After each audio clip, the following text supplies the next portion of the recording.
Ave Maria. Ave Maria. As I said earlier, it's wonderful, isn't it, to be able to proclaim Ave Maria. Hail Mary, we greet you. Because she's here with us, she's listening to us. She's a mother, she cares for us, every one of us.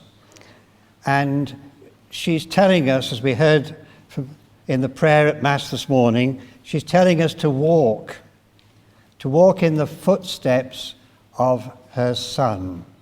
This is why we admire her, because she has the interests of each one of us in her heart. She's truly a mother. Mothers rarely give up on their children. It's only in the most extreme cases, and perhaps not forever. I remember talking to a mother some years ago, and I had to go to court to plead, to stand and give a reference for her son. And talking to the mother beforehand and hearing the list of things that he'd done wrong, she said, "He's a good boy, really." And that's. I think Our Lady looks at us and says, each one of us, we're good. We're good because we're paying attention, because we want to walk in the footsteps of her Son. And as every one of us here knows, we're capable of slipping. We're capable of making mistakes. We're capable of losing our way. But one thing we can be sure of, Mary never loses her way. Her way is to love us and constantly be there for us, always telling us to walk in the footsteps of her Son. The great saints have shown us the way too. We hardly know of any saint who didn't have a deep devotion to our Blessed Mother. The foundresses and founders of religious orders, all the great saints had a deep devotion. And so many of our saints and founders and foundresses of religious orders attribute the foundation of this particular charism that's given to the Church through each of the orders. They attribute it to the presence of Mary. I'm a Rosminian. I belong to the Institute of Charity.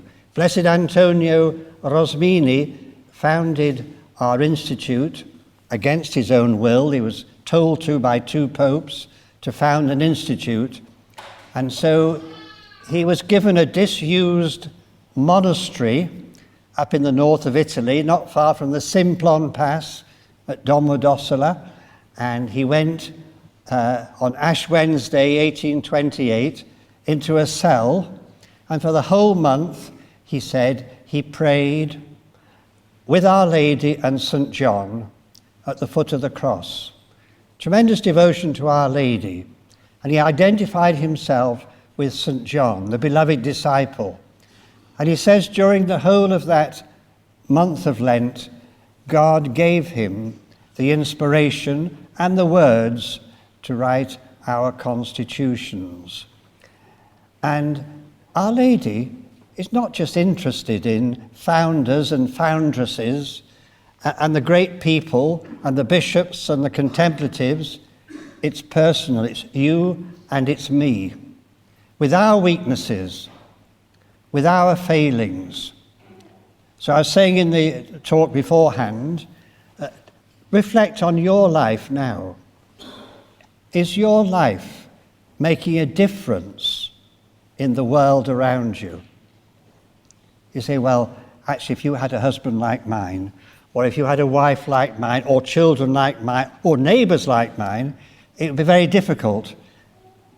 It's the same for all of us, isn't it?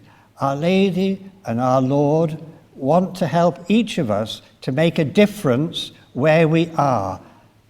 I'm not the only one in this church with irritation issues, with impatience, with a quick temper. By hearing confessions, most people came in almost mirroring my own confession. It's something we all have, isn't it? But we have to have hope, don't we? As we are, with the love of our Blessed Mother and walking in the footsteps of her Son, that there'll be a moment when God will say to you and to me, well done. Well done, good and faithful servant. Enter into the joy of my Father. You see, because well done is because we don't give up. And we will be fighting our battles, especially our interior battles, until we die. But if we fight them alone, we know we've lost. But if we fight them with that deep sense of being a child of Mary, being a beloved son of God the Father, of being a brother of Jesus our Saviour, our life changes. When were you first aware that God was calling you or speaking to you? You've come here today, and we've all come here today because of a call to come and spend a day with Mary, a day with prayer. We've been called. And we've come because we know we need to answer this call. And we need to have that sense of the power of God, the power of our Blessed Lady in our lives. It's good for you to reflect. When were you first aware that God was someone you could talk to, or that God was somebody more than just a power, a person we could relate to? When I was a boy, my father had a deep faith. So deep a faith, it affected my mother. She had what she would call average faith, but he had great faith.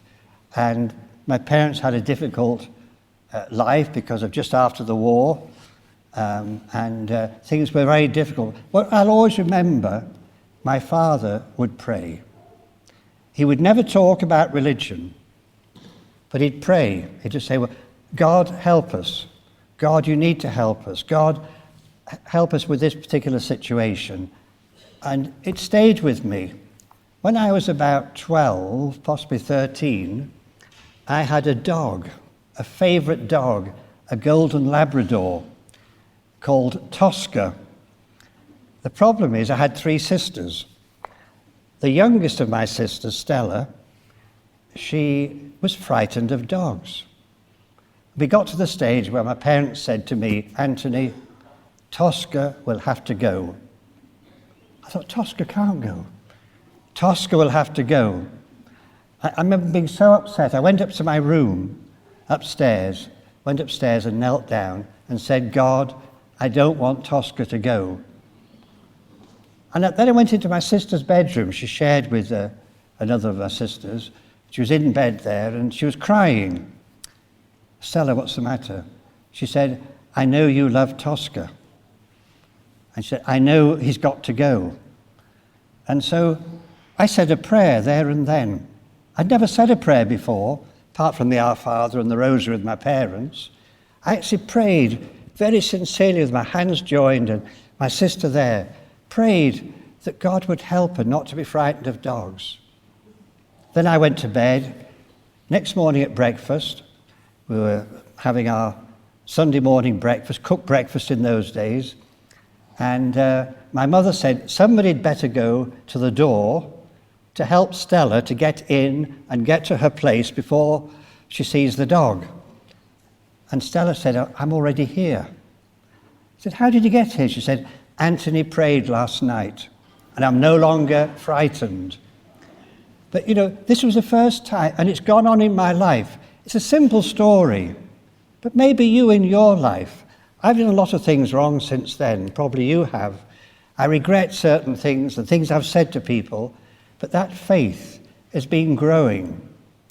In the liturgy, recently, we've been in the book of Samuel, the first book of Samuel, and we heard the story of Samuel, the young boy, who was put into the temple in the care of Eli. Eli was an old man and the prophet, and Samuel was the young boy, and they wanted him to be a prophet. And so he was learning how to minister in the temple.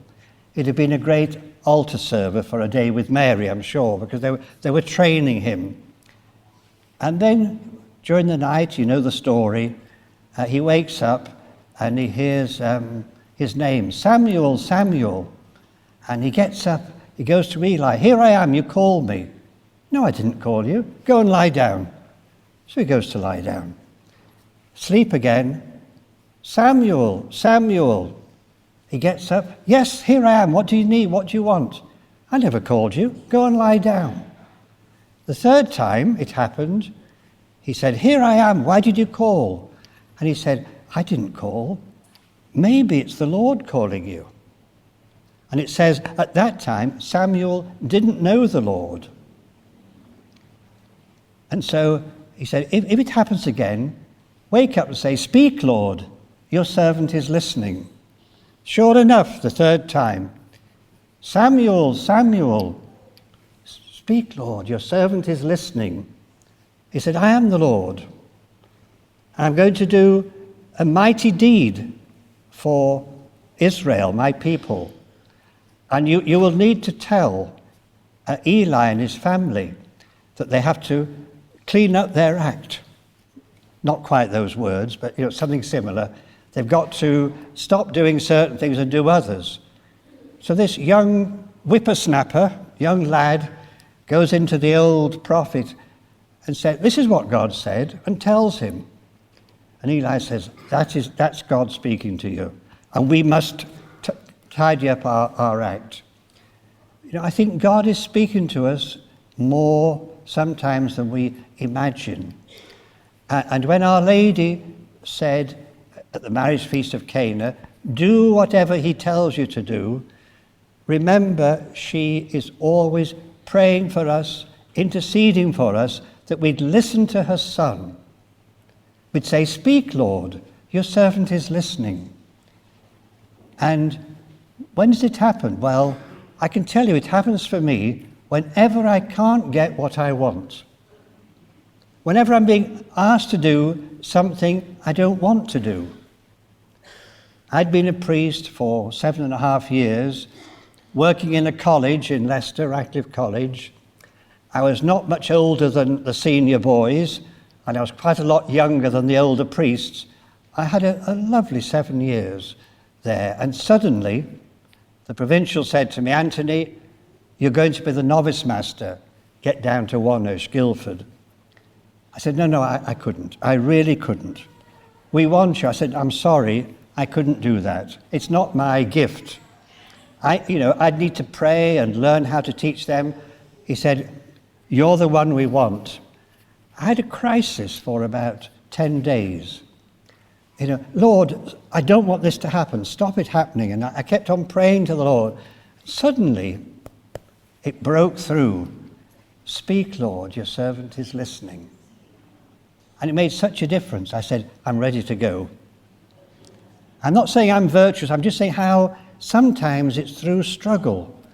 And, in the community in which I'm living, I've mentioned it a few times before, we have a lot of difficult elderly priests, difficult because of health and other situations. And I don't have the patience and kindness to deal with them. Speak, Lord, your servant is listening. And he does. And then they say, you're so kind. I think, thanks be to God. if only you knew. But this is, God is speaking to ordinary people like us. And he wants to help us through our compulsions, our addictions. He wants us to show us that there's something much better than what we're addicted to, and that's our faith in Jesus, our faith in our Blessed Mother. He wants to make us strong in that faith, to persevere and to make a difference in the lives of others. So although I feel desperately impatient often, they tell me I'm very patient. That's good, because I'm obviously making a difference in the lives of others. Thanks be to God. And he wants to do that for all of us. So really, at the end of, coming towards the end of the day, it's been wonderful to begin the year with A Day with Mary, the first one this year, and to have so many of you here. It's very encouraging that ordinary people like ourselves have come here to be able to persevere and to know that God's going to get us to the next stage of our life, to help us to be very kind and good and persevering with others. Ave Maria.